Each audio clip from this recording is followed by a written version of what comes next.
Welcome back. We are joined today by Professor Michael. Bienvenido de nuevo. Hoy nos acompaña el profesor Michael Hudson para hablar sobre la devastadora crisis económica mundial que ha surgido a raíz de la guerra con Irán. Y también, en cierto modo, sobre lo que se está convirtiendo, podríamos decir, en una competencia por el orden económico mundial que vendrá cuando este orden actual llegue a su fin. Así que, como siempre, muchas gracias por volver al programa. Thank you, as always, for coming back on the program. Siempre es un tembloso un placer estar aquí, porque las preguntas que hacéis, por escribir cómo ha estado evolucionando toda la economía a nivel general. Yeah, and there's so much happening. Sí, y está ocurriendo tantísimo al mismo tiempo.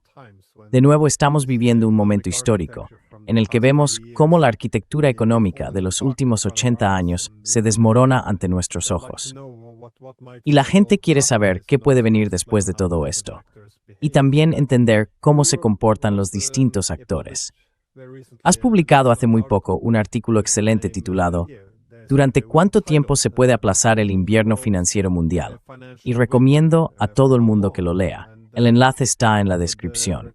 Así que pensé que un buen punto de partida serían los mercados energéticos, porque esto evidentemente supone un golpe enorme para la economía mundial. La guerra de Estados Unidos contra Irán ha sumido, en esencia, a todos estos mercados internacionales de energía en una crisis. Me preguntaba si ves algún aspecto positivo para Estados Unidos dentro de estos problemas energéticos.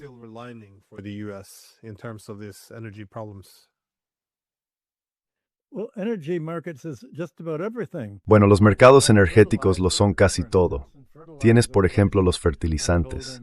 Y me dicen que en la India los precios ya se han disparado.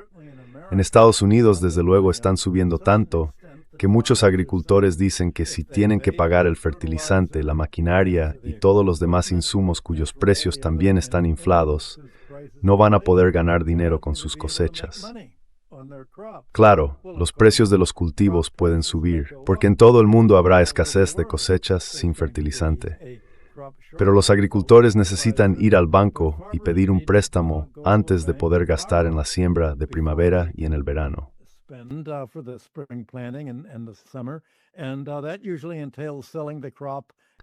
Y eso normalmente implica vender la cosecha por adelantado a un precio garantizado. Así que las grandes empresas, las que comercian con los cultivos, son las que van a obtener grandes beneficios, no los agricultores. En realidad, los están fastidiando muchísimo. Y claro, ellos son los más fieles a Trump y a los republicanos. Así que, por supuesto, pueden permitirse perjudicar a los agricultores, porque son su base electoral.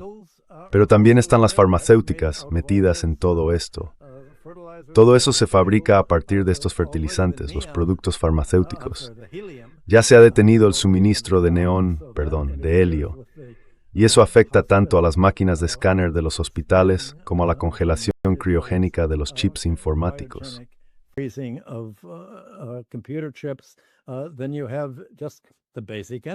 Luego está la energía básica para el transporte, sobre todo los combustibles de aviación muy refinados, que ya han provocado grandes recortes en los vuelos que las aerolíneas tenían previstos para este verano, para la temporada turística.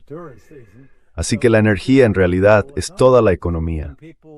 Y la gente, a veces se queda con un análisis económico de la energía demasiado simplista, diciendo, la energía representa el 10% del PIB. Así que el PIB bajará un 10%. Pero eso no ayuda mucho, porque para fabricar cualquier producto necesitas muchas cosas distintas. Eso significa que todos los demás elementos tampoco pueden utilizarse. Y entonces aparece el desempleo en la industria manufacturera.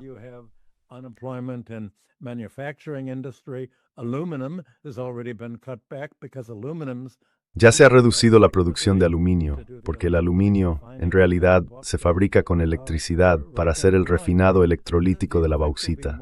En toda la cadena el impacto será de más del 10%. Y la genialidad de la postura política de Irán es la siguiente.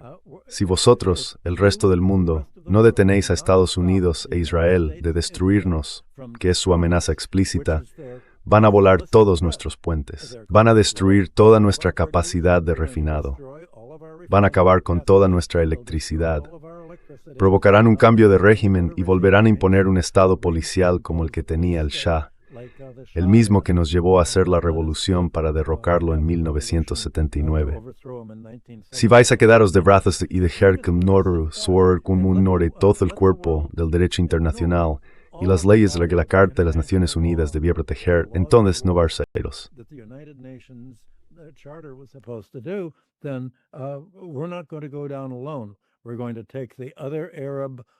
Vamos a llevarnos con nosotros a los demás productores árabes de petróleo. Eso va a provocar una escasez tan grande que causará una depresión internacional peor que la de los años 30. Y la razón por la que será peor que la Gran Depresión es que aquella fue, en realidad, una depresión financiera. Pero un recorte en la energía y en el flujo físico y tangible de bienes forma parte del propio proceso productivo, y eso no se puede resolver simplemente reduciendo deudas. Tampoco se soluciona diciendo vamos a tener una economía de guerra o aplicando un keynesianismo militar para salir de la depresión. Es algo mucho más grave. Así que, en términos de la economía mundial, todos van a sufrir si los demás países no reestructuran la forma en que funcionan el comercio mundial, los pagos, las finanzas y la manera en que los países gestionan sus reservas internacionales.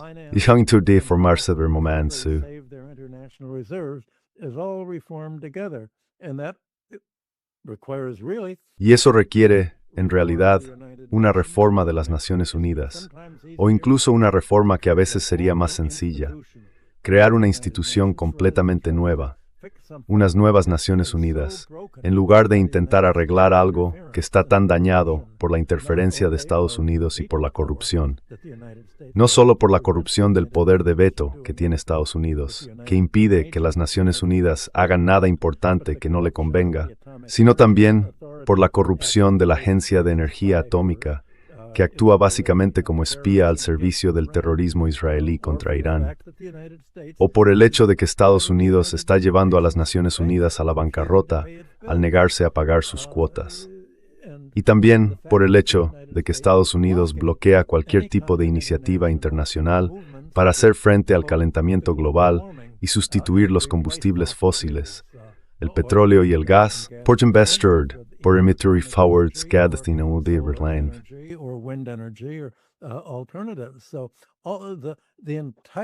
Así que todo el sistema tiene que cambiar por completo.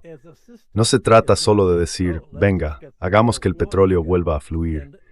Por eso no entiendo por qué los mercados bursátiles dicen, bueno, quizá haya un punto intermedio y todos puedan ganar algo, como si existiera una posición entre una depresión global y la rendición total de Irán, o un cambio completo del control internacional del comercio del petróleo hacia Estados Unidos, para usarlo como arma, para convertirse básicamente en el dictador del mundo, y hacer con el resto lo que hoy amenaza con ser la consecuencia de destruir el comercio de la OPEP. Esa es la elección.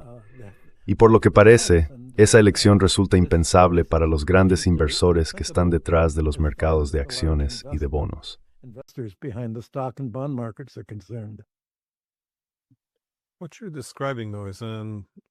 Lo que estás describiendo, sin embargo, es una especie de destrucción económica mutuamente asegurada. Y lo entiendo. Creo que tú mismo usaste esa expresión, por cierto, en tu artículo. Pero puedo entender por qué Irán está actuando así, porque en el fondo nadie acudió en su ayuda. Es decir, cuando Estados Unidos e Israel atacaron de esa manera, de forma muy brutal además, destruyendo su infraestructura, apuntando a los reactores nucleares, hablando incluso de acabar con toda una civilización. Lo que yo vi en la prensa europea fue algo así como, bueno, ahora los iraníes tendrán la oportunidad de ser libres, ahora que han sido liberados de la dictadura y todo eso.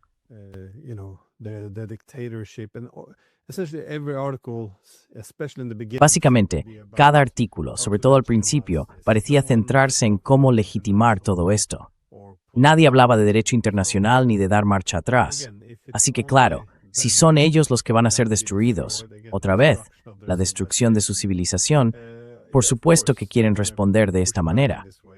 Pero da la impresión de que estamos ante algo parecido a una destrucción mutua asegurada. Ahora bien, si Estados Unidos, ya sabes, no quiere que el sistema económico internacional se derrumbe por completo, pero tampoco quiere renunciar a su dominio. ¿Hacia dónde crees que va todo esto? Es que Where do you see this going? Is it Prefiere hundir toda la economía, la mundial y la suya propia, antes que renunciar a su dominio. Está dispuesto a hacerlo todo pedazos. Y luego está la cuestión de la personalidad. Trump quiere ser famoso. ¿Y cómo se puede ser más famoso que acabando con la civilización y tardando 1000 años en reconstruirla tras una guerra atómica? Pasará a la historia como la persona que puso fin al mundo entero, al periodo histórico de la civilización. Tiene una motivación para hacer volar el mundo por los aires.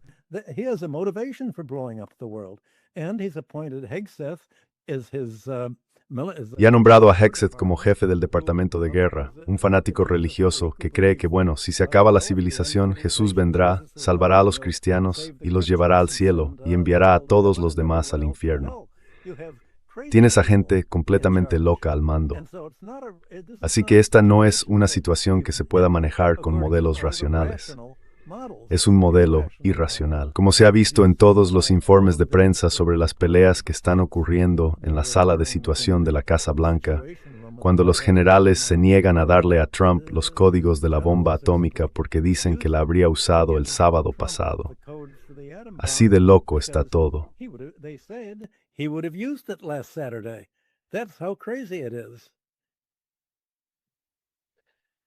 No, it's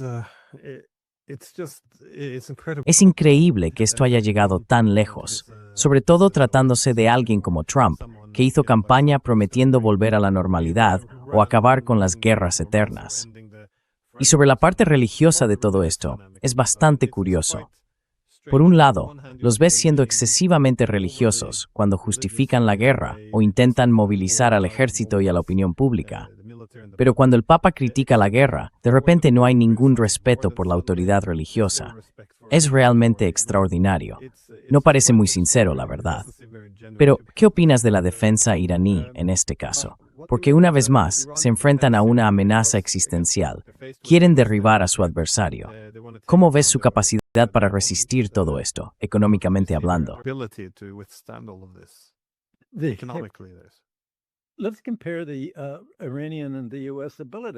Comparemos la capacidad de Irán con la de Estados Unidos.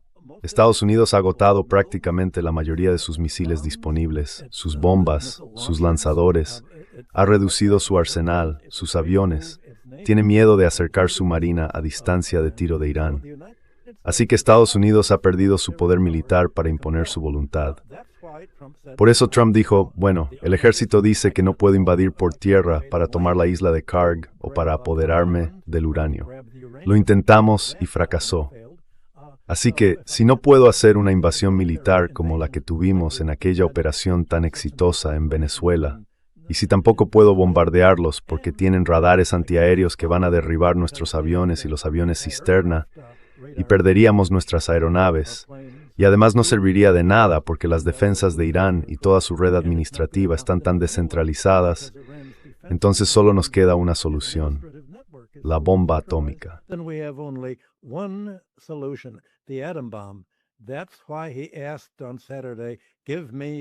Por eso él pidió el sábado, dame los códigos de la bomba atómica.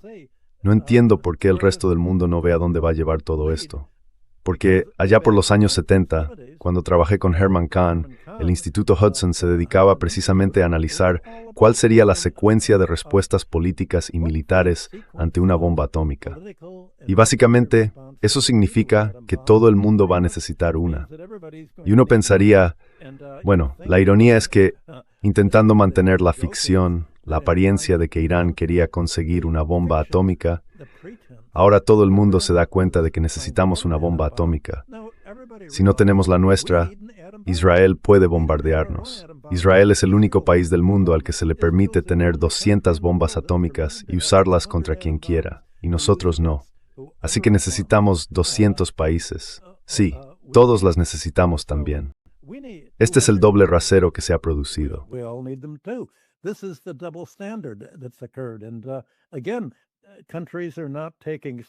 Y, de nuevo, los países no están tomando medidas para aislar a Estados Unidos e Israel y decirles, mirad, Si vais a seguir por ese camino de amenazar con la bomba atómica, si no conseguís controlar el comercio mundial del petróleo, si lo convertís en un arma y lo usáis como punto de presión para decirnos que no podremos acceder al petróleo, a menos que aceptemos vuestra política exterior y traslademos nuestras inversiones y nuestras principales industrias a Estados Unidos como centro, entonces nos vais a empujar a una depresión al cortarnos el suministro de petróleo.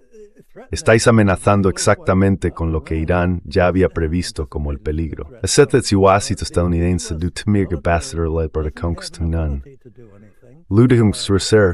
bombarlo.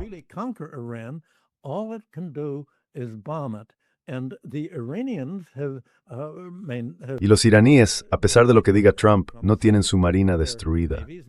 Quizá la mitad, pero no toda. Su fuerza aérea tampoco está destruida. Tal vez la mitad. Los lanzadores de misiles no están destruidos. Lo que sí se destruyó fueron los globos que compraron a China y que inflaron para que parecieran lanzadores de misiles. Esos fueron bombardeados y Trump dijo, hemos destruido todos sus lanzadores de misiles. Así que Irán está en una posición militar defensiva mucho más fuerte. Y además, Irán no es una potencia ofensiva. Los únicos países a los que puede amenazar son sus vecinos árabes en Asia Occidental. No va a ser una potencia mundial en el sentido en que lo son Estados Unidos, Rusia o China como potencias militares.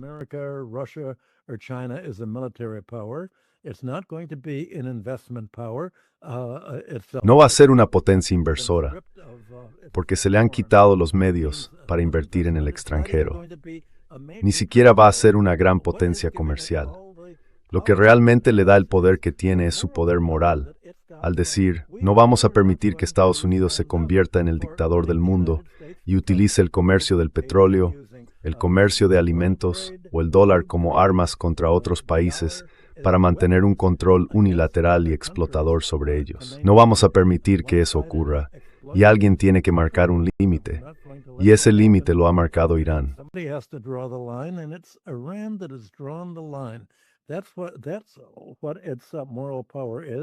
Ese es su poder moral.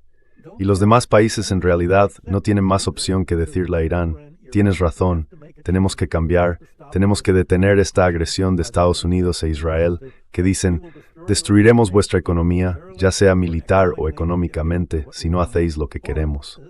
O bien, esos países se aislarán de Estados Unidos e Israel siguiendo su propio camino. Y en el fondo, eso significa aislar a Estados Unidos de su intentar financiar de cuidar armas en cada actividad económica y social.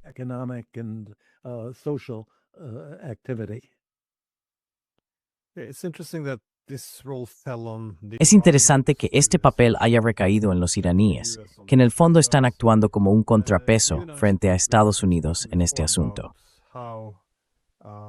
Tú y yo ya hemos hablado antes de cómo un hegemón seguro de sí mismo, como lo fueron los británicos en el siglo XIX o los estadounidenses en el siglo XX, cuando se siente confiado, tiene interés en mantener un sistema económico internacional abierto y liberal.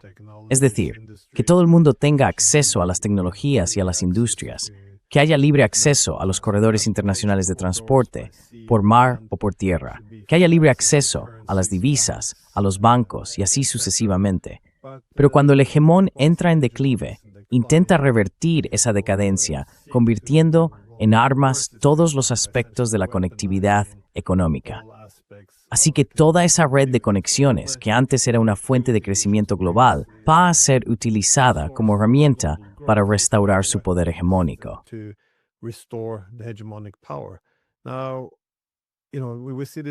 Ya sabes, vemos que esto se está usando contra China en gran medida, no solo en tecnología, energía o corredores de transporte, sino también, cada vez más, contra Rusia. Pero Irán parece que ellos sí han plantado cara. Además, tienen ciertas capacidades en el estrecho de Hormuz. Me parece algo realmente fascinante, porque al quitarle a Estados Unidos el control del estrecho de Hormuz, pueden hacer muchas otras cosas. Ahora veo que han puesto algunas condiciones, básicamente han montado una especie de peaje, y han dicho que todo el mundo tiene que pagar, sobre todo los países que atacaron o sancionaron a Irán. Tienen que pagar reparaciones, así que eso es un extra añadido. Y además, ya no quieren dólares. Es algo realmente extraordinario.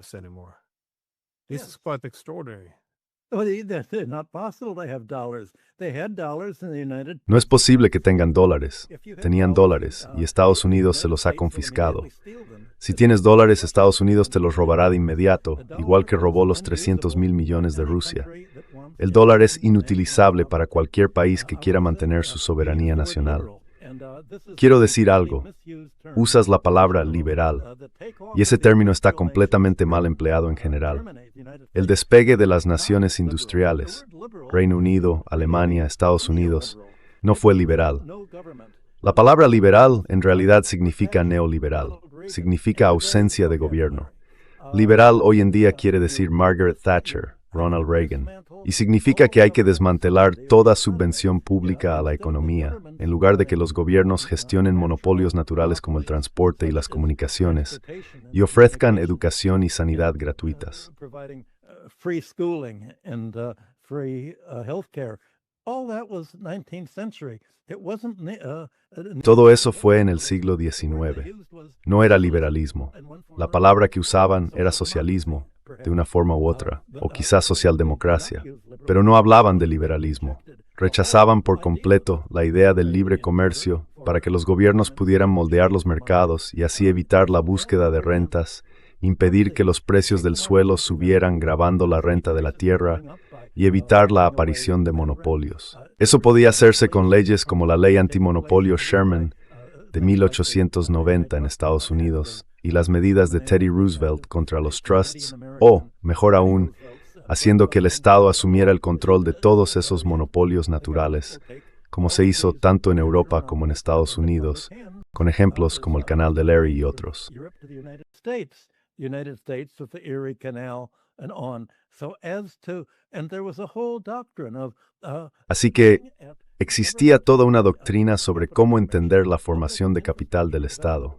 La inversión pública en infraestructuras se consideraba un factor de producción, pero, a diferencia del capital industrial o del capital privado, el objetivo de la inversión pública no era obtener beneficios. Su propósito era ofrecer servicios básicos a sectores clave, a precios subvencionados o incluso de forma gratuita, para reducir costes y de dólares en la economía. the economy's overall cost of doing business. And at the end of all of this, Y al final de todo esto, ese control del gobierno sobre las finanzas se logró con más claridad en Alemania y en Europa Central, a finales del siglo XIX. Allí el gobierno, la industria y los bancos avanzaron de la mano para dirigir el sistema financiero, no con el objetivo de ganar dinero para los inversores financieros, sino para financiar la formación de capital y la industria. Para construir fábricas, en gran parte dedicadas a la producción de armamento, claro. It's very small de creer en duo real. Pues bien, todo eso era, en esencia, lo que trataba la economía política clásica. El ideal de ser la doctrina de la economía era minimizar la renta económica. was to minimize economic rent. It was value theory. That's what Ricardo talked about. Era la teoría del valor. De eso hablaban Ricardo, John Stuart Mill y Karl Marx.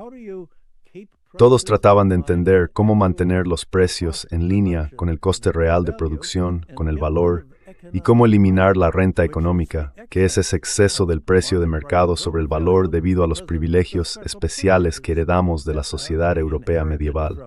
Me refiero al privilegio de los cargos hereditarios sin trabajo, a la propiedad de la tierra por parte de una aristocracia terrateniente, a los monopolios creados por los bancos internacionales desde el siglo XIV, para que los reyes pudieran obtener ingresos y pagar sus deudas de guerra, y también a la banca en general, que servía para proporcionar crédito y fomentar el crecimiento económico.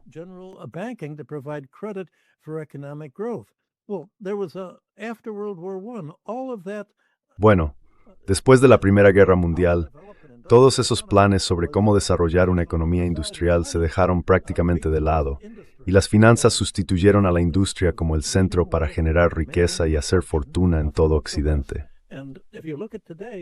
Y si miramos hoy, la economía más exitosa en términos de crecimiento de la producción y del nivel de vida es China. Lo que ha hecho sigue exactamente el mismo principio que hizo a Estados Unidos rico, productivo y tan dominante en el siglo XIX. Ha mantenido los monopolios naturales en manos públicas. El transporte es muy barato, está subvencionado. La sanidad y la educación también están subvencionadas. Pero, sobre todo, China ha mantenido la banca en manos del Estado. Así, el Banco Popular de China crea crédito para la producción real y tangible.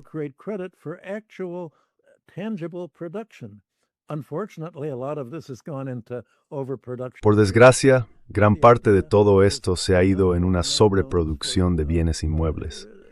Pero la idea es que no se van a conceder préstamos a especuladores financieros para que pidan dinero, compren una empresa y básicamente la vacíen y la abandonen, que es justo lo que está ocurriendo en Occidente. Y desde luego, durante toda la semana, por ejemplo, en el Financial Times y en el Wall Street Journal, se ha estado debatiendo que los grandes bancos y los principales fondos de inversión que han prestado dinero para la formación de capital privado con el fin de hacerse con empresas y financiar su degradación, su reducción de tamaño y, en esencia, su saqueo, no están permitiendo que los fondos de pensiones retiren sus participaciones a menos que acepten perder un 50, un 80% o incluso todo su dinero. Porque en realidad, torsopas toda la economía intelectiva y fue convertido en una burbuja.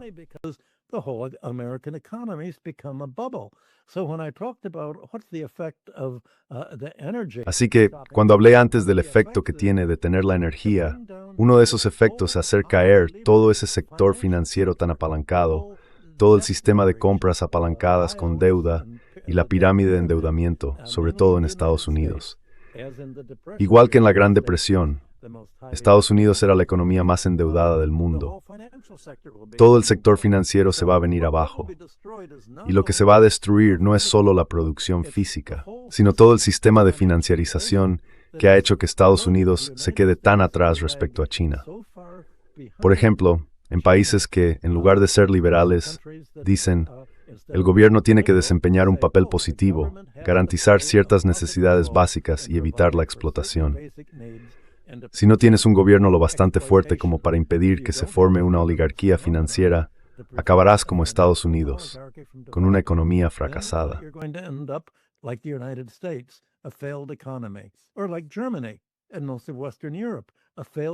O como Alemania y la mayor parte de Europa Occidental, una economía fracasada como resultado de su neoliberalismo. Por eso quería tener mucho cuidado al usar esa palabra, liberalismo. Es un término que se opone al gobierno y en concreto al socialismo.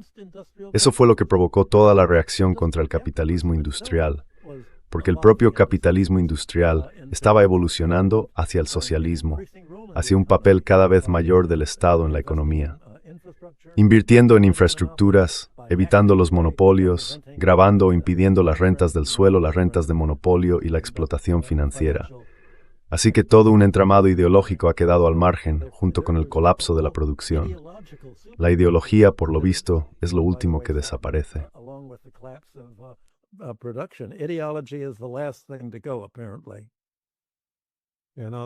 Ese es un buen punto. A menudo la palabra liberal por la supuesta el sistema, pero en realidad no es abierto. No, estoy de acuerdo. Estados Unidos dice que si tenemos comercio abierto, entonces no podemos controlarlo. Estados Unidos dice que no puede haber comercio ni inversión abiertos. Si todo el mundo puede usar el dólar, entonces no podemos arrebatárselo y obligarles a hacer lo que queremos. Nada está abierto. Es un sistema cerrado, controlado de forma centralizada por Estados Unidos. El liberalismo es planificación central, pero no una planificación central del gobierno, sino del sector financiero y del sector político-militar. Eso es el liberalismo. Hay que entender que se trata de una planificación centralizada, no por parte del gobierno ni de la democracia, sino por la riqueza financiera y el poder que protege su dominio.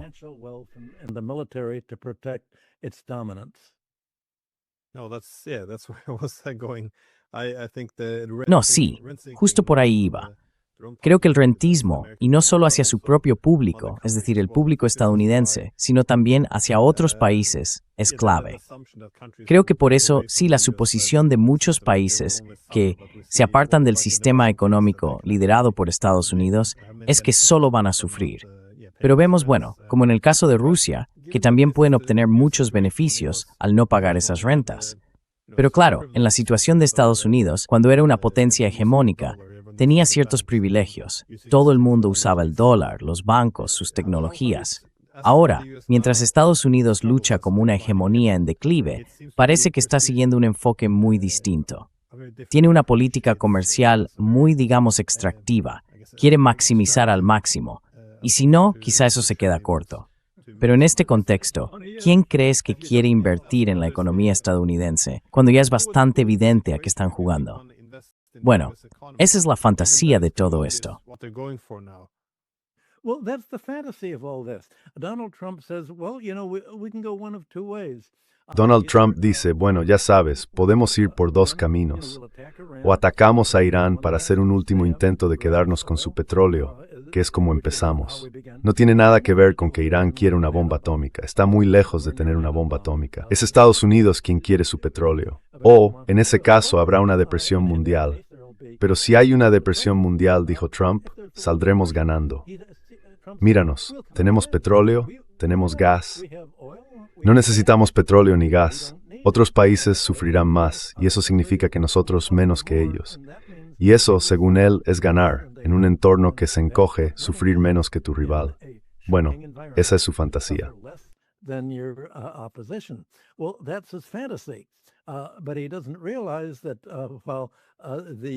Pero él no se da cuenta de que, bueno, sí, Estados Unidos tiene petróleo y gas, pero no tiene industria.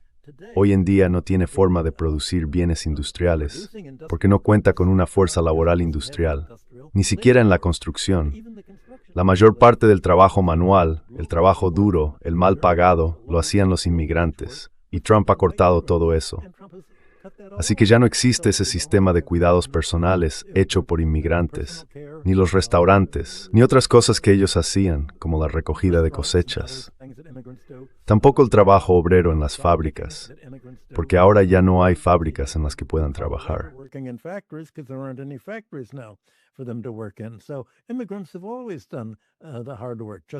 Los inmigrantes siempre han hecho el trabajo duro, igual que en los Emiratos Árabes, donde la mayoría de la población es inmigrante.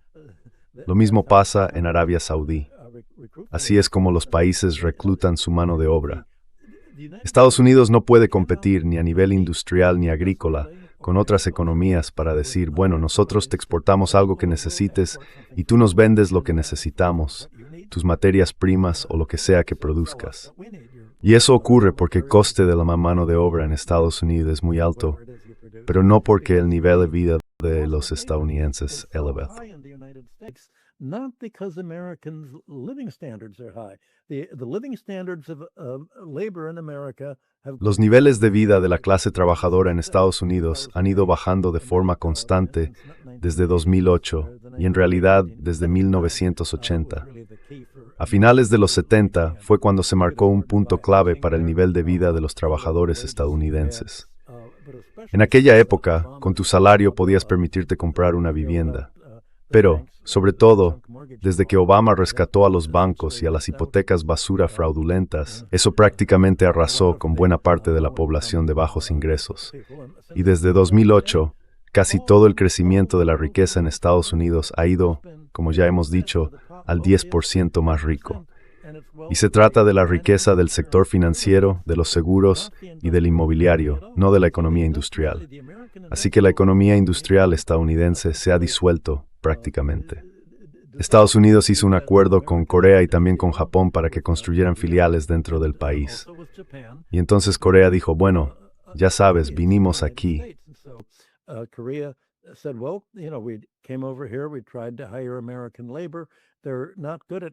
Intentamos contratar mano de obra estadounidense. No son buenos en trabajos de construcción, son demasiado descuidados.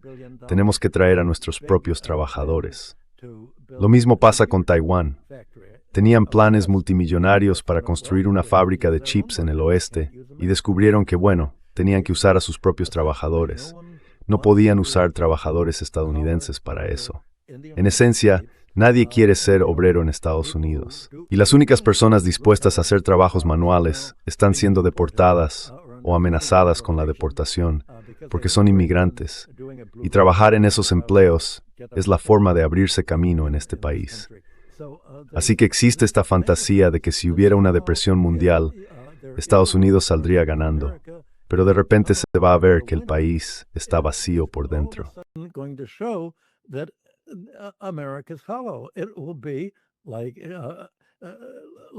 Será como cuando John McCain dijo que Rusia era una gasolinera con bombas atómicas. Pues bien, eso es exactamente en lo que se convertiría Estados Unidos con la alternativa de Donald Trump.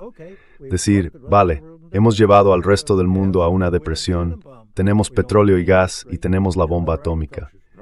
Pero no tenemos industria y nuestra agricultura está arruinada. Así que habría convertido a Estados Unidos en una gasolinera con bombas atómicas si sigue ese camino de obligar a Irán a defenderse, diciendo, si nos van a atacar y destruir nuestra economía, arrastraremos al mundo entero con nosotros.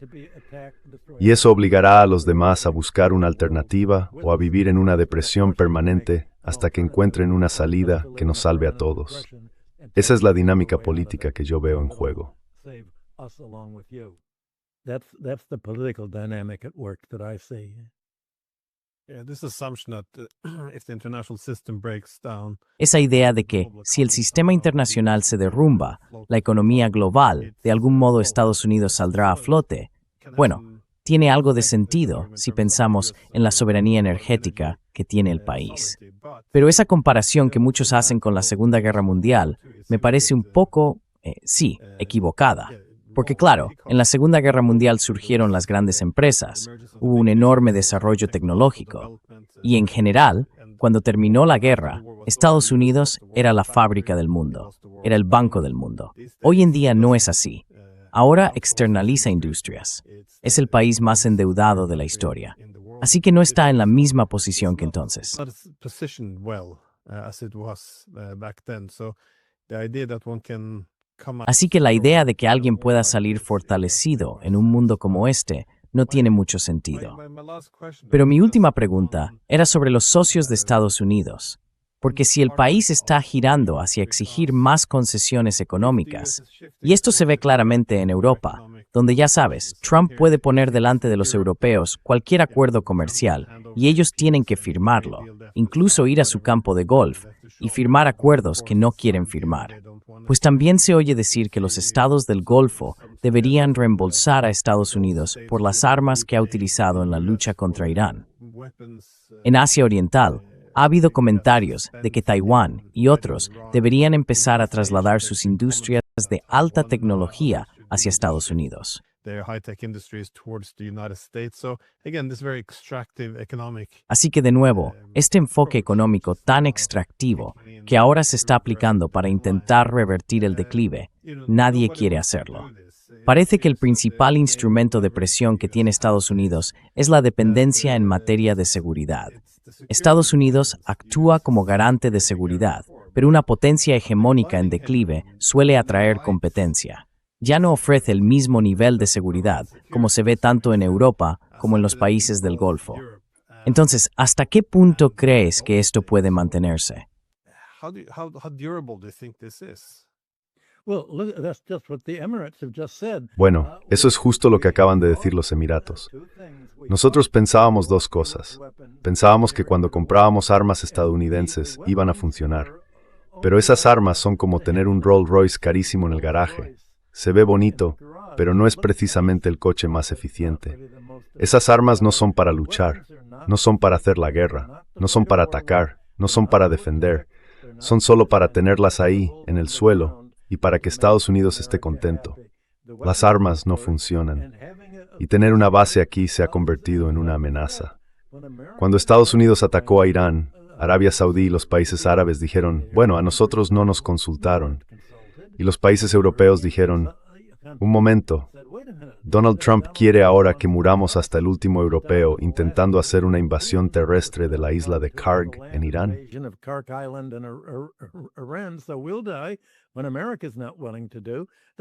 Así que moriremos cuando Estados Unidos no esté dispuesto a hacerlo. El hecho es que Estados Unidos está actuando de forma unilateral, por su cuenta, en su propio interés. Tener una base militar estadounidense allí es básicamente ponerse uno mismo como diana para que Estados Unidos, Irán y otros países similares en todo el mundo te destruyan, porque las bases militares estadounidenses están ahí como medio de ataque. No son defensivas, son agresivas. Y si son agresivas contra cualquier enemigo, ese enemigo va a responder, va a destruir la base y también al país que la alberga. Así que obviamente eso no es seguro. Pero sobre todo me alegra que menciones la idea de que Trump ha dicho que Irak tiene que pagarnos todos los costes de la guerra que libramos para destruirlo y que vamos a recuperar ese dinero quedándonos con su petróleo.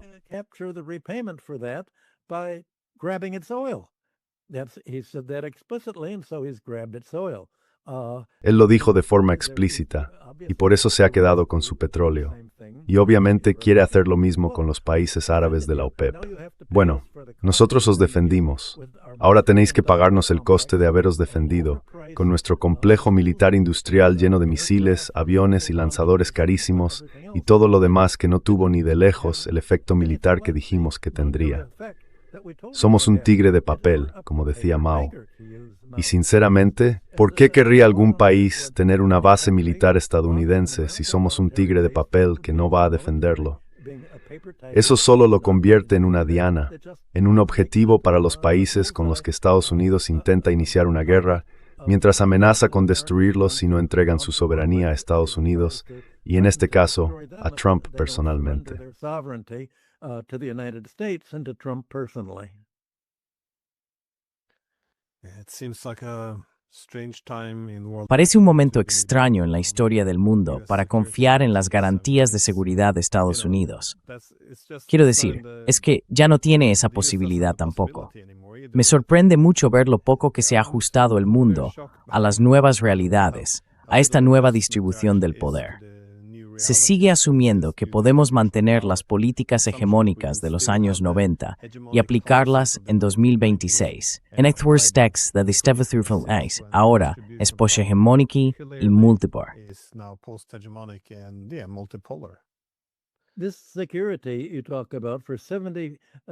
Esa seguridad de la que hablas, la que llevamos oyendo 70 u 80 años, ha sido una ficción. Es la ficción que permite decir, os daremos seguridad por si Rusia invade Europa, como si Rusia fuera a invadir Europa. Es una ficción pensar que Europa necesita protección frente a Rusia. Rusia lo que quiere es que Europa la deje en paz y está dispuesta a luchar contra Europa, a bombardear a Alemania, Inglaterra y Francia si intentan atacar a Rusia, como están haciendo, o si le dan a Ucrania misiles para atacar la producción rusa de petróleo y refinerías, como también están haciendo. Rusia ya le ha dado la espalda a Europa y quiere mirar hacia Oriente, porque considera que Europa forma parte de una civilización fracasada. Está en declive, y Rusia no solo rechaza a Europa en lo económico, sino también en sus valores sociales y en su sistema político corrupto. Un sistema que dice, si te opones a un genocidio, te metemos en la cárcel.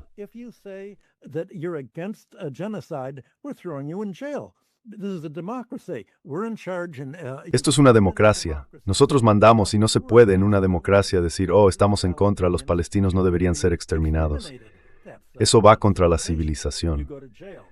Vas a la cárcel. Alemania lo ha dicho, Reino Unido lo ha dicho y Francia también lo ha dicho. Y están arrestando a gente por decirlo. Quiero decir, esta es una cultura despreciable para el resto del mundo. Y todos están viendo con claridad que Europa no es en absoluto una democracia. Todo ese discurso de estamos aquí para protegeros, tenéis que pagarnos para que os protejamos, significa en realidad, tenéis que pagarnos para que podamos establecer un sistema militar con el que amenazaros con la destrucción si no hacéis lo que queremos y no seguís unas políticas comerciales desiguales que nos benefician a nosotros, no a vosotros. that are unequal and benefit us, not you. America has to win, as Donald Trump says. And you Estados have to Unidos balance tiene que the ganar, dollar como dice Donald print, Trump, to y get tiene que usar el your dólar, industry, que puede imprimir sin raw más para materials, comprar vuestra everything. industria, You vuestras have to materias pay the primas debt, y otras that cosas. you run up from Tenéis que pagar las deudas que habéis deficits acumulado as por a los result of déficits following, comerciales, the como resultado de seguir las políticas de inversión proestadounidenses del Banco Mundial. Y el Fondo Monetario Internacional decía, no produzcáis vuestros propios alimentos, compradlos a Estados Unidos. Todo ese sistema que se suponía que debía mantener la economía mundial próspera y libre, ha acabado haciendo que sea cada vez más desigual, más polarizada, menos segura y cada vez más propensa a desembocar justo en el conflicto inevitable que estamos viendo hoy. irrepressible conflict that we're seeing today. Yeah, I was interviewed 2 days ago by a Sí, German me entrevistó newspaper, hace 2 días un periódico alemán y estaba diciendo que si Europa quiere revertir su declive, tiene que acabar con las líneas divisorias dentro de Europa. Es decir, poner fin al conflicto con Rusia y sacar a Ucrania de la primera línea de esta nueva guerra. Y me preguntaron, ¿hasta qué punto eso es posible? Porque claro, nuestros valores son tan distintos porque tenemos una democracia liberal y los rusos son tan autoritarios.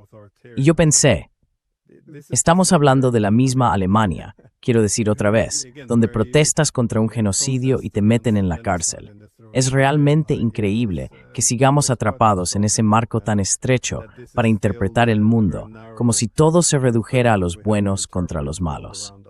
En fin, ¿algún comentario final antes de terminar? Anyways, any final thoughts before we wrap up? Well, the whole question is, what is democracy? What seems to be Bueno, la gran pregunta es, ¿qué es la democracia? Lo que parece ser democracia en Occidente es en realidad lo mismo que era en tiempos de Aristóteles, en Grecia. Él decía que lo que se presenta como democracia es en verdad una oligarquía. Se puede dejar que la gente vote por quién va a ser el líder o el administrador, pero no se puede votar sobre qué tipo de economía vamos a tener, ni sobre qué tipo de sociedad queremos. Todo eso lo deciden las partes más ricas, las oligarquías de la población. El propósito real de la democracia debería ser cómo gestionar una economía para evitar que se polarice y para actuar en beneficio del conjunto de la población, elevando su nivel de vida, su productividad y su bienestar. Increasing its living standards and its productivity and its happiness. That can only be done with a strong Eso solo puede hacerse con un gobierno lo bastante fuerte como para impedir que se forme una oligarquía financiera que polarice la economía y desmantele la autoridad del Estado, para poner el poder en manos de los acreedores, los terratenientes y los grandes poseedores de riqueza. La idea central es que, en todo el antiguo Oriente Próximo, Babilonia, Sumeria, los gobernantes se encargaban de evitar que las deudas empobrecieran la economía, de impedir que la tierra se perdiera a favor de compradores o grandes propietarios que la acaparaban toda. Así se evitaba que el antiguo Oriente Medio o Asia Occidental sufriera lo mismo que sufrió la civilización occidental, desde la Grecia clásica hasta el Imperio Romano. Y, en cierto modo, seguimos viviendo las consecuencias de esa idea. Una oligarquía que crea un gobierno, lo llama democracia, y afirma que un gobierno que no está bajo su control no es democrático.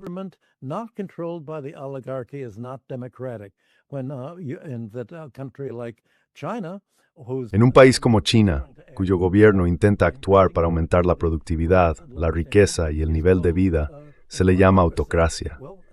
Pues bien, este es el vocabulario del engaño en el que vivimos. Y parte de la resolución del conflicto económico que tenemos hoy pasa por resolver también el uso ideológico del lenguaje para poder contar con un vocabulario más realista que explique por qué las economías occidentales están cada vez más polarizadas y empobrecidas, mientras que otros países como China no lo están. ¿Qué es lo que hace China que nosotros no hacemos y que le ha permitido mejorar la vida de su población? Esa conversación tiene que darse, y ni siquiera ha empezado todavía. Sigue siendo algo impensable.